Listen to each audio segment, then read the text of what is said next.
srpski kult predaka i srpske totemske životinje. Priča o njima vodi nas u mezolitsko doba, u doba lovačko-sakupljačke zajednice. To je period koji predstavlja začetak ljudske civilizacije, u smislu da ljudi svoja staništa, svoje kuće, pa i svoja svetilišta počinju da grade na otvorenom, izlazeći iz pećina.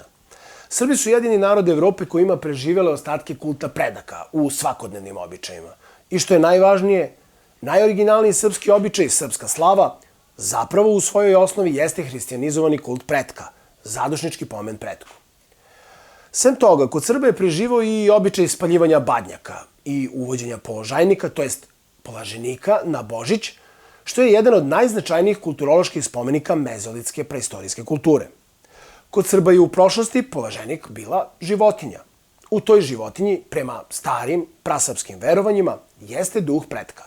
On se projavljuje kroz nju, a etnolozi ovo stručno nazivaju epifanija pretka.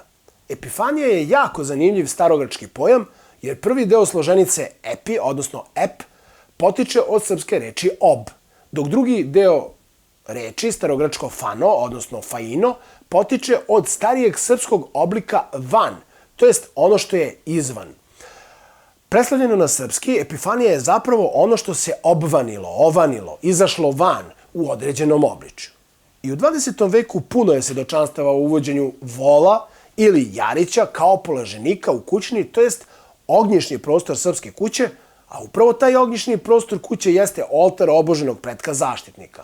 Na dan kada se pali novi krug sunca, na starinski Božić 25. decembra, Srbi su totemskoj životinji u kojoj je projavljen pretkov duh ukazivali najveće poštovanje. Kada smo bili klinci, čitali smo stripove o Zagoru Teneju i u njima se često sretala priča o totemima. Zagorovo prezime Tenej na jeziku indijanaca znači duh sa sekirom. Zagor je takođe projava pretka zaštitnika koga je poslao lično veliki duh Manitu. Današnji indijanci i današnji Srbi dve su populacije u čijim prazničnim običajima jeste sačuvano sećanje čovečanstva na najstarija ljudska verovanja. To je verovatno i razlog zašto dele sličnu sudbinu domorodaca svoga prostora, indijanci Amerike, a Srbi Evrope. Ova emisija je deo šireg etnološkog serijala koji već 2 meseca radim na kanalu Srbija Global, od srpske ilirske bele kape preko istine o Perunu do srpskog opanka kljunaša. Takvih emisija inače ima dosta na našem kanalu Srbija Global, pa vas pozivam da pretražite naš kanal i da ih pogledate. A ukoliko vam se te emisije i uopšte naše emisije sviđaju, pozivam vas da se potpišete, odnosno subscribe-ujete, kliknete na zvonce kako biste dobijali informaciju kada se objavi novi klip. To je jedini način da ga sigurno i dobijete. Najstarija mezolitska kultura u Evropi jeste ona koja je pronađena na Dunavu našem u Lepenskom viru. Stara je 11.500 godina. Priča o srpskoj slavi i badnjedansko-božićnim srpskim običajima kao najstarijim oblicima religioznosti čoveka uopšte ispričana je u mojim knjigama Praistorija Srba i Srpski pogled na svet. Međutim, u ovim emisijama, odnosno u ovoj emisiji, govorit ću vam konkretno i posebno o totemskim životinjama Srba, od medveda, zmije i vuka do sove, sokola, orla i zmaja ognjenog. Sokola i orla ćemo samo pomenuti, a obrađivat ćemo ih u posebnoj emisiji. Vama su verovatno najpoznatiji vuk i zmaj kroz razne priče, takođe i zmija čuvarkuća. U ovoj emisiji priču ćemo početi od medveda jer on zapravo prethodi svima. Vuk i zmija su takođe veoma stari kultovi, dok su ptice sova, soko, orao i leteća krilata zmija, to jest zmaj, mlađi, ispadaju u doba metala, od bakrenog doba preko bronze ka gvožđu i čeliku. Naravno, ova emisija u 30 minuta neće moći da ispriča sve o srpskim totemskim životinjama, ali će vam dati osnovne i najvažnije informacije o temi. Zato hajde da prvo objasnimo šta je to uopšte totem, to jest šta je to totemska životinja. Prema Freudovoj definiciji, totemska životinja je simbolična zamena za praoca koji se ritualno slavi kao nedodirljivo božanstvo. Totem zapravo može biti i biljka, jer i u nju može ući duh pretka. Ipak, životinja, a ne biljka, slavi se kao rodonačelnik i predak, duh zaštitnik kuće, zadruge, plemena. Sećanje na osnivača roda se kao priča prenosi sa kolena na koleno, putem narodnih pesama i životnih pouka. Međutim, veruje se da taj predak nikada zapravo nije napustio svoj rod. Njegov duh ulazi u određenu životinju i kao takav, na tajanstven način, štiti, poučava ili pak kažnjava svoje živo potomstvo. Veruje se takođe da on u svetu mrtvih vodi sve one naše pokojnike koji su nakon njega napustili svet živih. Ovo posebno možemo vidjeti u takozvanim pokladama ili tim maškarama, vučarskim običajima. Na čelu ovih obrednih povorki nalaze se ljudi maskirani u životinje, a poklade, vučari ili maškare zapravo simbolišu projavu pokojnika među živima, najčešće u zimskom periodu ili na razmeđu godišnjih doba, što je vrlo važno, objasnit ćemo kasnije. U srpskom jeziku postoji izraz seni predaka. Totemske životinje zovu se u srpskom jeziku senovite životinje. Šta to zapravo znači? Kada je preminuo čika Đorđe Mihajlović, čuveni čuvar srpskog groblja u Solunu, novine su prenele naslov: umro je čuvar seni naših predaka. Sen je zapravo koren reči senka. Senka je prema srpskim verovanjima zapravo slika čovekove duše. Seno slikava i simboliše ljudsku dušu. To je u suštini refleksija našeg tela u tami. Tačnije, kada svetlost obasja ljudsko telo, ono stvara određenu količinu tame zbog činjenice da svojom veličinom zapravo zaklanja i sprečava prodor svetlosti. Kada čovek umre prema verovanjima naših mezolitskih predaka, njegova senka može koristiti telo životinje, te tako i dolazi do verovanja, na primjer, u zmiju čuvarkuću koja živi pod pragom, ili do legendi o tome da Srbi zapravo potiču od vuka, posebno tajanstvenog hromog vuka, najstrašnijeg i najopasnijeg od svih. Tako su prastara verovanja o vučijem pastiru, vođi vukova, preneta čak u narodni kult Svetog Save, dok su izvorno pripadala Velesu, čiji nadimci mlađeg datuma, Velesovi, dakle, glase Dajbog, Daždbog, Crnobog. Službena nauka, etnologija pogotovo, 2 veka već ne razume razliku između Boga, to jest vrhovnog Boga i oboženog pretka. Bez obzira na narodne nadimke date oboženom pretku, poput pomenutog Crnoboga, na primjer, oboženi predak nije Bog apsolut, tvorac vasione, tvorac svega. Oboženi predak, iako sličan Bogu, budući da sa drugog sveta deluje na svet živih, obožen je zbog svojih zasluga za rod. Njegovo dostojanstvo slično je onome koje imaju najveći sveci u hrišćanstvu, na primjer Sveti Ilija, Sveti Jovan, Sveti Nikola i slično. Dakle, Crnobog Veles nije Bog, nego je Bogu sličan. Pošto smo utvrdili osnove totemističkih praistorijskih verovanja koja se još nazivaju animističkim, vreme je da krenemo na putovanje kroz svet totemskih životinja mezolita i lovačko-sakupljačkih zajednica naših predaka. Medved je najstariji oblik totemske životinje Srba i u 21. veku Srbi imaju sećanje na dane kada su slavili medveda i ukazivali mu posebno poštovanje.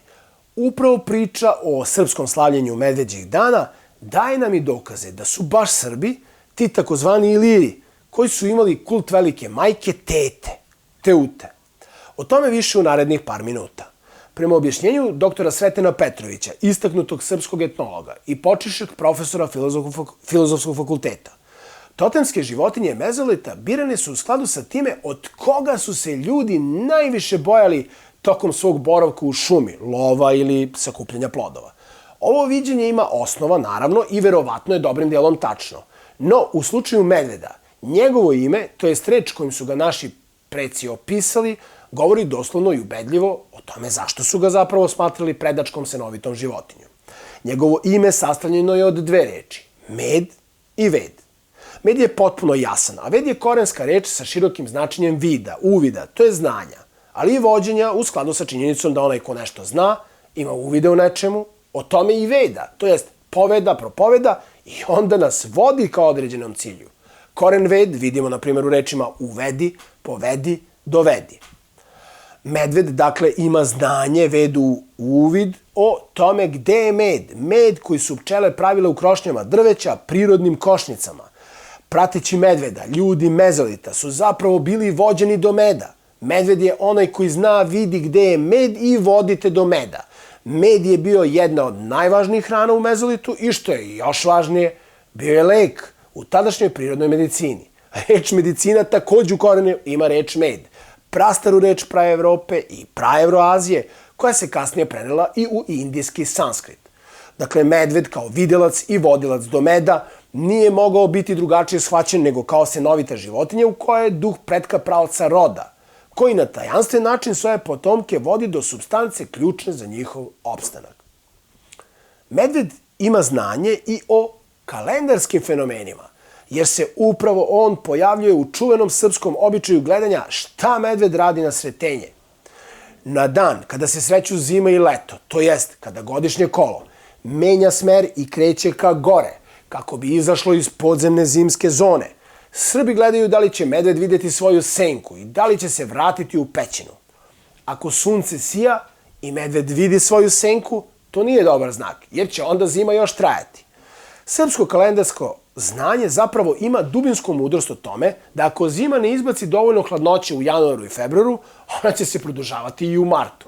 Medved se opet pojavljuje kao videlac, to jest vlasnik znanja, što jeste osnovna karakteristika praoca, vaspitača, koji je svoje potomke za života učio svim znanjima. Medvedu, odnosno mečki, što je ženski rod, posvećeno je nekoliko praznika u toku godine. Narodni kalendar kaže da se 12. decembra proslavlja Drvljanik i kaže se da se toga dana vrše obredi da se umilostivi teta. U čuvenoj knjizi Godišnji običaj u Srba Milene Deljković piše da je ovaj praznik najbolje očuvan u južnoj i istočnoj Srbiji. Toga dana Srbi izbjegavaju da uopšte izgovore reč medved, odnosno mečka, pošto je ovaj praznik pre svega posvećen ženki medveda. Ovo je ostatak srpskog matrijarhata koji je bio dominantan od neolita, znači od starčevačke i vinčanske kulture pa do negde srednjeg i mlađeg bronzanog doba. Matrijarhat, odnosno žena kao matica porodice, prasrbe je vodila od pre 8000 godina u kontinuitetu, više od 3000 godina, sve do epohe kada muški kult Peruna, oličenog u totemskim životinjama zmaja, orla i sokola, postepeno preuzima primat. Ovde je suštinski važno napomenuti da su ostaci matrijarhata sačuvani praktično do modernih vremena, a konkretno i u doba starosrba, gvozdeno doba, u grčko-rimskim izvorima nazvanim Ilirima. Starosrbi su dakle Iliri. Jedna od vladarki nosila je mitsko ime zapisano kao Teuta, što je samo vrsta arhaičnog izgovora reči teta. Ovaj izgovor Teuta za tetu sačuvan je u zapadnim regijama Balkana i danas. Teta je u srpskom jeziku vrsta titule, odnosno reč kojom se izražava poštovanje prema ženskoj osobi u zrelim godinama, identično kao i reč bata, kojom su Iliri imenovali vođu plemena. Teta je dakle kod Srba način za imenovanje totemske medvedice. Etnolog Milan Nedeljković piše da za tetamečkin praznik Drvljanik Srbi na Drvljaniku ostavljaju večeru svojoj mitskoj praroditeljki, teti. Jelo za tetu mečku obavezno se sprema od kuvanog zrnevlja, što je slika neolitskog načina ishrane, a ukućani preko noći ostave i kuvani kukuruz ispod strehe krova. Sutradan svaki ukućani na prazan stomak uzima pomalo od tog kultnog tetinog kukuruza, dok se ostatak daje stoci radi zdravlja. A sutradan, nakon Drvljanika, dakle dan nakon praznika Tete Mečke, slavi se Sveti Andrej Prvozvani, a taj dan se naziva Mečkin dan ili Mečko dava. Na ovaj dan važe stroge zabrane ženskih poslova, pogotovo onih koji su povezani sa tkanjem, pređom i pletenjem. Zabrane važe i za izgradnju kuća, te se tako ne počinje izgradnja one kuće koja se ne može završiti do Andrijev dana, to jest do Mečkinog dana. Veruje se u Boljevcu da bi medved mogao da udavi onog čoveka koji je na Mečkin dan sebi pravio opanke. Da je ovog dana slavljena totemska životinja pokazuje mnogo činjenica, ali evo konkretno i ova, da su u nekim srpskim regijama toga dana položajnici, polaženici išli da blagosiljaju domove, štale i torove, radi napretka domova stoke posebno. Polaženici, to smo već objasnili na početku emisije, predstavljaju epifaniju, obvanu, projavu pretka zaštitnika, jer pretkov duh je u njima. Postoji čak i medveđa nedelja u praistorijskom pamćenju Srba. To je nedelja takozvanih meseđa, odnosno predzadnja nedelja pred uskršnji post i ona obično pada u februaru mesecu. Knjige Srpski pogled na svet, Nije bilo seobe Srba na Balkan, kao i Praistorija Srba možete naručiti mailom srpskaprodavnica@gmail.com. Cene knjiga vidite na ekranu, a knjige se šalju post-ekspresom. Vuk. Nijedna od totemskih životinja Srba nema tako veliki značaj u našoj preistorijskoj veri kao vuk, tvrdi najveći srpski etnolog Veselin Čajkanović i dodaje, citiram, između Vuka i čoveka postoji izvesna mistička veza. Vuk je mitski ekvivalent čovekov. Završen citat. U srpskom pogledu na svet očuvana je živa istorijska slika razvoja totemske ideje Vuka od zveroobličja do čovekoobličja. Od pominjanja i slavljanja, dakle, samog Vuka do vučjeg pastira Svetog Save, kakvog ga pamti srpsko narodno predanje. Stari Srbi su verovali da postoje ljudi koji se pretvaraju u vukove, a etnolozi beleže ovo verovanje u skoro svim delovima srpskog prostora, pogotovo u Hercegovini, Crnoj Gori i Srbiji. Ovo verovanje antički istoričar Herodot zabeležio je u Skitiji u 5. veku pre nove ere, kod plemena koje je zapisao kao Nervi, što je pleme verovatno našeg porekla. Vučja slava, vučji dan, vučji praznik kod Srba su mratinci. Naravno, kao i većina htonskih totemskih životinja, slavljen je zimi. Zima je vreme mraka i podzemnog dela godišnjeg kola. Ime Mratinci i Sveti Mrata odnose se na praznik koji se slavi 24. novembra. Sveti Mrata ne postoji u hrišćanstvu, pa je Srpska pravoslavna crkva toga dana u kalendar uvrstila Svetog kralja Stefana Dečanskog. Mrata je ime koje je povezano etimološki sa mrtvima. To jeste funkcija totema, veza sa pokojnim precima koji su pod zemljom. Oni su pod zemljom, ali njihove duše su i dalje u vezi sa klanom, rodom, narodom, prema verovanjima naših, naravno, preistorijskih predaka. Na vučji praznik, Svetog Mratu, vrše se obredi da se umilostivi Vuk. Tim povodom kolje se crna kokoš, bez ikakvog belega, a onda se perje kokoši koristi u apotropejske zaštitne svrhe kao amajlija. 7. dana Mratinaca, dakle 30. novembra, slavi se dan Rasturnjak, dan kada se vukovi rasturaju i odlaze i taj dan se smatra najopasnijim. Smatra se da tek nakon tog dana iz blizine sela odlazi hromi vuk ili kako ga još zovu kriveljan, koji je ubedljivo najopasniji. Legende u našem narodu pamte da Sveti Sava lično određuje vukovima šta će jesti i koga će rastrgnuti naredne godine, ali se ova osobina pripisuje posebno i tajanstvenom Svetom Mrati. Sveti Mrata je zapravo samo epitet za podzemnog oboženog pretka Velesa, isti onaj jedinstveni lik prapretka roda koji je prosrpski narod kasnije utkao u lik Svetog Save. A hromi Vuk je taj starac, slika pretka među vukovima, onaj koji nije snagom najjači, već duhom i znanjem, odnosno uvidima, kako da dođe do hrane. On je totemska slika prapretka naroda, totemska projava Velesa. Zabeleženo je neverovatno mnogo srpskih narodnih legendi koje opisuju scene u kojima Sveti Sava određuje vukovima šta će jesti. Konkretno, Sveti Sava pojavljuje se u epizodi u kojoj predaje jednog čobanina vuku. Ovaj motiv se ponavlja od Dalmacije do Bugarske. U vezi sa tim beleži putopisac 19. veka Milan Milićević da su srpski pastiri držali strog post pred Svetog Savu da vuci ne bi klali ovce. Kaže se da čobani tada poste Savicu. Čajkanović u svom članku Sveti Sava i vuci citira jednu legendu sa kajkavskog područja u kojoj se govori da izvesni stari vuk, kada 3 puta prođe kroz obruč, postane deda, starac. Onda mu ostali vuci donesu gusku, on je pojede, kosti da vucima. Nakon toga, taj starac koji je zapravo prerušeni vuk, projavljeni vuk, određuje vucima šta će jesti tokom nastupajuće godine. To je, dakle, istovetna legenda onoj u kojoj funkciju starog vuka vrši Sveti Sava. Dakle, slika totemskog vuka prvo je bila zverooblična, da bi kasnije postala ljudskooblična, jer se stari vuk zapravo pretvara u vučjeg pastira. Važno je još jednom naglasiti hromost starog vuka. Kaže se hrom ili ubog. Oba pojma povezane su sa religijom. Naime, reč hrom u vezi je sa rečju hram, dok je reč ubog u direktnoj vezi sa rečju bog. U najkraćem, svešćemo objašnjenje ove veze na činjenicu da najstariji starac našeg roda biva prvi obožen. Starci obično, zbog slabosti kukova i kolena, teško hodaju, uz pomoć štapa, što je očito našim precima simbolizovalo početak oboženja svog pretka.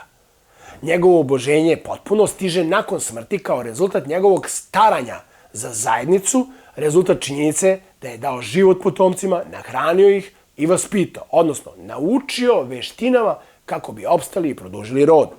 Tako reč ubog zapravo poručuje da je hendikep, na izgled, hromost, slabost nogu, zapravo Božja nagrada, prisustvo božanskog u čoveku, Žig koji otkriva da je Bog zapravo obeležio svog izabranika. Kod Srba postoje i kultne zabrane, dani, kada se ne sme spominjati reč Vuk, sa čime je delimično u vezi i posledica mi o Vuku, a Vuk na vrata. Vuka nije zabranjeno ubijati među Srbima, sem na određene kultne dane Vuku posećene. Ipak, i kada dođe do ubijanja Vuka, prinose se određene žrtve i vrše prateći rituali. Vučarenje je stari srpski narodni običaj koji se izvodio nakon što meštani nekog sela ubiju Vuka. Vuku se odere koža i napuni slamom, a u noge stave štapovi. Nabije se na kolac i tako pronosi od kuće do kuće. Vučari pred kućama pevaju pesme, tražići od domaćina da ih daruje kako Vuk više ne bi napadao njihovu stoku. Evo primjera obrednih stihova. Dajte Vuku malo sira da vam ovce Vuk ne dira. Dajte Vuku vunice da ne kolje junice. Dajte Vuku malo mesa da ne skače preko lesa. Sova. U srpskom kultu predaka važno mesto zauzima sova. Sova nije klasičan totem, dakle ne svrstava se u životinje koje simbolišu praroditelja, ali njena uloga je u tome da održava vezu sa svetom mrtvih. Od službene nauke često ćete čuti da su ljudi praistorije gradili mitove jer za Boga nisu poznavali svet oko sebe, pa su ga se plašili. Činjenice o njihovom poznavanju sveta govore upravo suprotno poznavanju prirode. Dakle, oni su neuporedivo bolje poznavali prirodu od nas, pa su u skladu sa tim znanjem, na primjer, životinjama dodatno pripisivali određene osobine.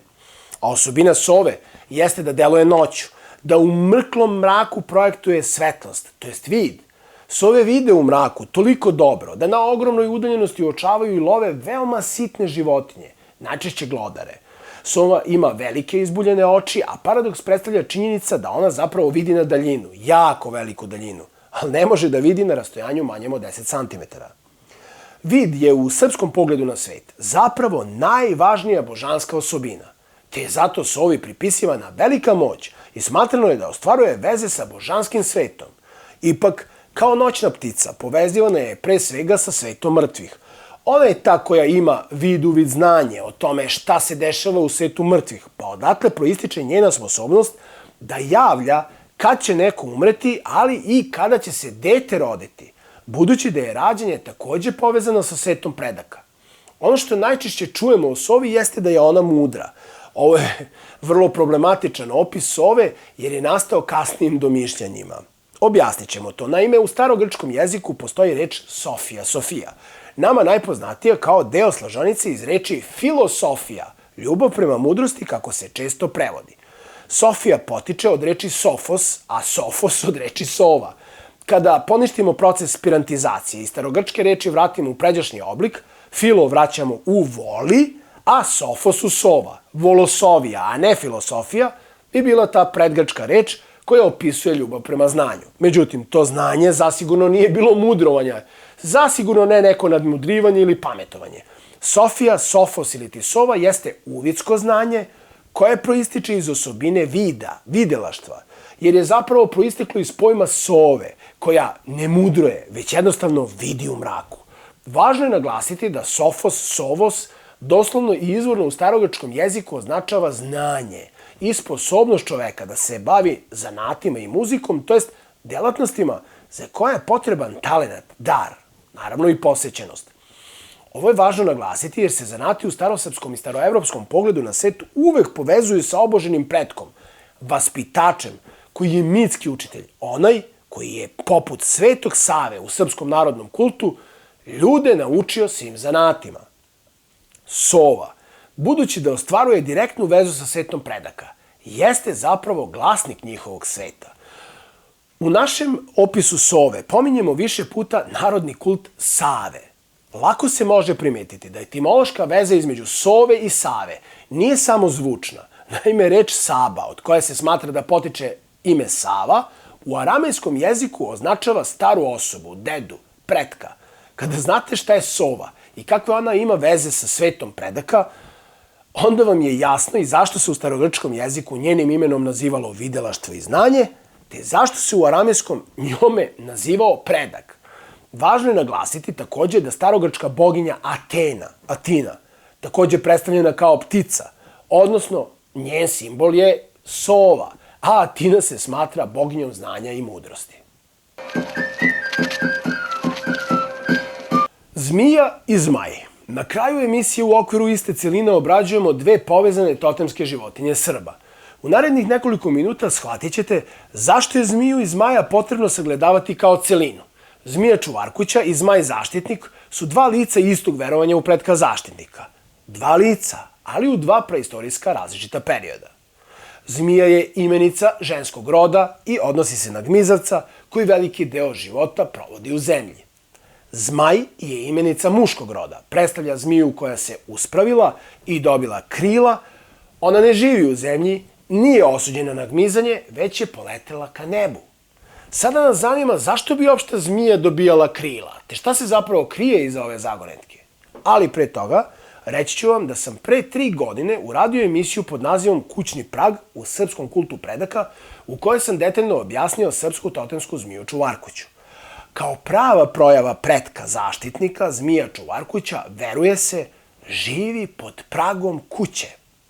Ova zmija se mora poštovati, a ako bi je ukućani ubili, to bi bila propast za kuću. Značila bi i smrt domaćina. Verovanje da zmija živi pod pragom kuće proističe iz činjenice da su u mezolitu, konkretno u Lepenskom viru, preci sahranjivani pod podom pa i pod pragom kuće. Odatle proishode kultne zabrane sedenja na kućnom pragu, kao i srpski običaj da mladoženja mora preneti mladu preko praga. Nevesta zapravo ne sme da zgazi prag pre nego što bude ritualno uvedena u ognjišni prostor, pre nego što se zapravo upozna i sjedini sa duhovima predaka kuće u koju stupa. Nasuprot zmiji, prema srpskim predanjima, zmaj živi ni na nebu, ni na zemlji, što vidimo iz srpske narodne bajke Čardak ni na nebu, ni na zemlji. To mesto se ipak može definisati i ono se zove Nebeski svod. Nebeski svod je lučni graničnik između zemlje i neba. Mesto gde zemlja dodiruje nebeski svod jeste najviša planina i ona po pravilu mora imati 3 vrha. To su na srpskom prostoru Triglav u Sloveniji, Troglav na Dinari, Nebeske stolice na Kopaoniku, kao i Durmitor. Tu na vrhu sohe nebeske živi zmaj. Ni na nebu, ni na zemlji. Zmaj je teriomorfna slika Peruna, srpskog praoca iz bronzanog doba. U emisiji pod nazivom Istina o Perunu ja sam detaljno govorio o vremenu i razlozima nastanka ovog kulta. Ovde ću samo kratko ponoviti da je Perun onaj srpski predak koji je pre oko 5.500 godina osvojio tajnu pravljenja bronze na osnovu kontrole vatre, čiju je temperaturu trebalo držati na 1000 stepeni. Osvajanjem ove vatrene tehnologije, naš prapredak počinje da bude smatran gospodarom vatre, munje i varnice, koje su takođe pratile proces izrade bronzanih oružja i oruđa. Upravo izrada tih usavršenih metala izazvaće duboke promene u društvu. Naši preci pravit će sve više gradova na uzvišenjima, nalik čardacima, ni na nebu, ni na zemlji, a čovjek će biti manje zavisan od poljoprivrede. To znači da će se postepeno udaljavati od zemlje, u svakom smislu te reči, i biti manje zavisan od nje. I upravo ova činjenica jeste rešenje zagonetke sa početka priče o zmiji i zmaju. Čovek je zbog sve većih problema u borbi za opstanak pokušavao na sve načine da nađe zamenu za poljoprivredu, zemljoradnju pre svega, odnosno da nađe alate koji bi mu omogućili efikasniju borbu, bilo kao rataru, bilo kao ratniku. Nekadašnja zmija čuvarkuća postala je zmaj ognjeni, uspravila se ka nebu, ka suncu, zemlju, rudu, uspela je da vatrom užari, isprži i istopi, a onda od toga napravi sjajan i čvrsti metal. Tako i kult velike majke postepeno predavao primat kultu velikog oca nebeskog Peruna, praoca koji vlada vatrom sa nebeskih vrhova. Stoga se u srpskim narodnim pesmama i narodnim verovanjima javlja lik zmaja koji štiti svoj narod. Narodna verovanja Srba iz 19. veka koju su zapisali etnolozi kazuju da zmaj ostavi svoje telo i uđe u drugo obličje da bi branio svoj narod u bitkama ili drugim nevoljama. A srpske narodne pesme čuvaju mnogo davnija verovanja o borbi zmaja, da svoj narod zaštiti od aždahi ili druge nevolje. Jedan od čestih motiva je zaštita plodnosti, to jest čina venčanja. Poznata je pesma Zmaj i aždaha, u kojoj zmaj pobeđuje aždahu koja preti da pobije svatove, uništi svadbu i tako zaustavi plodnost i produženje potomstva. Evo delića te pesme koji otkriva izgled i ulogu zmaja. A to začu zmaj ognjen junače u planini na jelovoj grani. Kad pogleda do vode jezera i ugleda djevojačko lice, gdje se sjaji kajno žarko sunce, kajno gorska iz planine vila, oko nje se aždaha savila. Kad to viđe zmaj ognjen junače, zmaj poleće sa jelove grane, krila razvi na 4 strane, iz krila mu vatra sipa živa, sasipa se niz jelove grane, u jelike zapaljuje grane, koja pada na zemljicu crnu, sve po zemlji zapaljuje travu, pak doleće vodi i jezeru, a djevojku prihvati za ruku, odmače je u zelenu travu, pak udari na aždahu ljutu. Važno je naglasiti da je u narodnoj pesmi mitski mladoženja veoma često predstavljen kao soko, a ženi se vilom ili devojkom. U nekoj od budućih emisija objasnit ćemo detaljnu ulogu sokola i orla u mitološkom sistemu Starog sveta, a ta priča vodit će nas do egipatskog božanstva Horusa, koji je zapravo soko čovek. U srpskom pogledu na svet, soko i orao su deo Perunovog i Jarilovog kulta nebeskog, solarnog i herojskog. Kao i u slučaju sove, i sokol i orao su zapravo poznati po svom izuzetnom vidu, što je u srpskom pogledu na svet, kao što smo mnogo puta naglasili, najvažniji marker božanskog, dakle trag božanskog. Jedna od jako bitnih stvari koju službena nauka poprilično retko primećuje jeste da se zmaj javlja i u negativnoj ulozi u srpskom predanju. To su priče, pesme i bajke koje zapravo čuvaju narodno sećanje o tome da je pre Peruna i muškog vođe zadruge u Neolitu, konkretno Starčela i Vinče, naš narod vodila ženska ruka, velika majka. Zmaj se često javlja kao otimač devojke koju je odveo u čardak ni na nebu ni na zemlji, a opet srpska herojska epika nam javlja da su svi srpski junaci zapravo sinovi zmaja. Pomenut ću ponovo stihove iz pesme Miloš Obilić, Zmajski sin. Što god ima Srbina junaka, svakoga su odgojile vile, mnogoga su zmajevi rodili. Svakog ću ti po imenu kazat, evo prvog tebe Obiliću, a drugoga zmaj ognjenog Vuka, a trećega Relju Bošnjanina.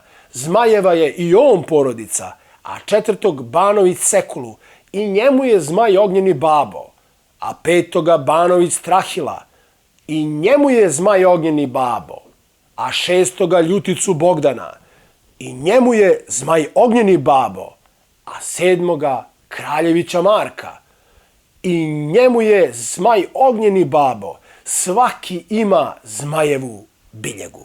Na kraju emisije da podvučemo suštinu. Srbi su narod koji u svojoj epskoj, običajnoj i obradnoj zaostavštini čuva sećanja na detinjstvo čovečanstva. To detinjstvo nije znalo za struju i nuklearnu energiju, ali je prirodu poznavalo na mnogo supstancijalniji, na mnogo suštinski način nego čovečanstvo danas.